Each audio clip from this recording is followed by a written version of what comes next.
पैसा कमाउन जेल जाने होडबाजी नै चलेपछि बालेन सरकार एक्सनमा। जेल जाँदाखेरि मान्छेले कमाएर आउने भयो क्या, कतिखेर के क्राइम गरौँ र भित्र गएर पैसा कमाउँ जस्तो गरेर एउटा माइन्डसेट हुन थाल्यो क्या। बाहिरभन्दा भित्र कमाउँछ त मान्छे भित्र जाने भयो। हत्काइँदैछ कारोबार भित्रको अरुबौंको सेटिङ, नाइके र भाइ नाइकेहरूको भागाभाग। नाइके, भाइ नाइके, चौकीदार, यो सबैजनालाई थाहा भएकै विषय हो। यसको विषय भनेको चाहिँ यो यसपालि हामीले चाहिँ रोकिदिएको छौँ।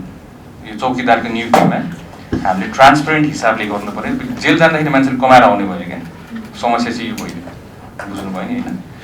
अनि यसलाई चाहिँ हामीले मान्छेलाई त बारम्बार जेल जानु मन लाग्यो। तपाईँ हामीले समितिमा बैठक गरेर पनि यो तरिकाले हामीले जति जे गऱ्यो नि त्यो कतिखेर के क्राइम गरौँ र भित्र गएर पैसा कमाउँ जस्तो गरेर एउटा माइन्डसेट हुन थाल्यो क्या।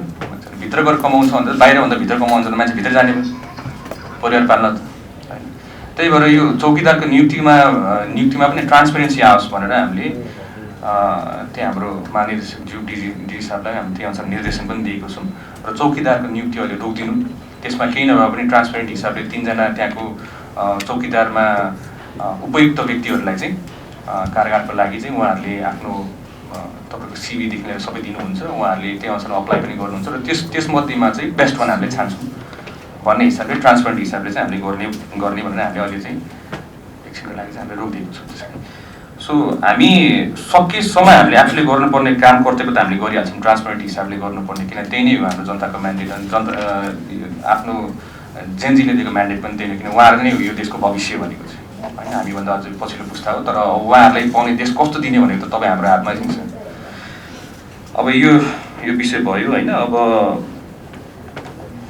एक दुईवटा मैले यहाँ पनि हजुरहरूलाई समितिमा पनि कुराहरू भन्न चाहेँ। आर्थिक रूपमा कमजोर रहेको कैदीबन्दीलाई वैतनिक वकिल मार्फत निःशुल्क कानुनी सहायता हामीले दिइरहेको छौँ अहिले होइन। अनि कैदकर्ता सम्बन्धी व्यवस्था कार्यान्वयन गर्न कैदकर्ता नियमावली 2026 होइन यो 76 संशोधन गर्नलाई हामीले मन्त्री परिषदमा पनि पेश गरिसकेको अवस्था छ अहिले। अब मैले भनिहालेँ हजुरलाई त्यसको भौतिक संरचनाको विषयहरू कारागारको अब हामीलाई सबै थाहा छन्। त्यो जीर्ण अवस्थामा छ धेरै जस्तो ठाउँहरू। त्यसलाई चाहिँ अब हामीलाई पैसा नभए केही पनि गर्नु मिल्दैन। बल्ल हाम्रो अब साउनी गतिले हामीले केही त्यसको लागि पनि बजेट विनियोजन पनि गरेको अवस्था छ होइन। अब साँच्चीकै यो देशमा परिवर्तनै ल्याउने हो भने चाहिँ हरेक मुद्दालाई चाहिँ हामीले सिरियसली लिएर त्यसलाई चाहिँ कार्यान्वयनमा लाने कसरी भनेर चाहिँ एउटा प्लानिङ बनाउन एकदमै जरुरत देखेको चाहिँ हामीले महसुस गरेको छौँ। अब कैदीबन्दीको कुरा गर्दै गर्दाखेरि हजुरलाई थाहा भएकै कुरा हो, हाम्रो अहिले 28,000 जना अहिले कैदीबन्दी भन्छ, जबकि हाम्रो क्यापासिटी मात्र हाम्रो तपाईँको 19,000 जना मात्रै हो होइन। अब यसको लागि पूर्वाधार विकासको लागि अब तपाईँको विभिन्न ठाउँहरूमा हामी पनि कारागारहरू हामीले त्यसको बारेमा अब हामीले इन्फर्मेसनहरू लिइरहेछौँ।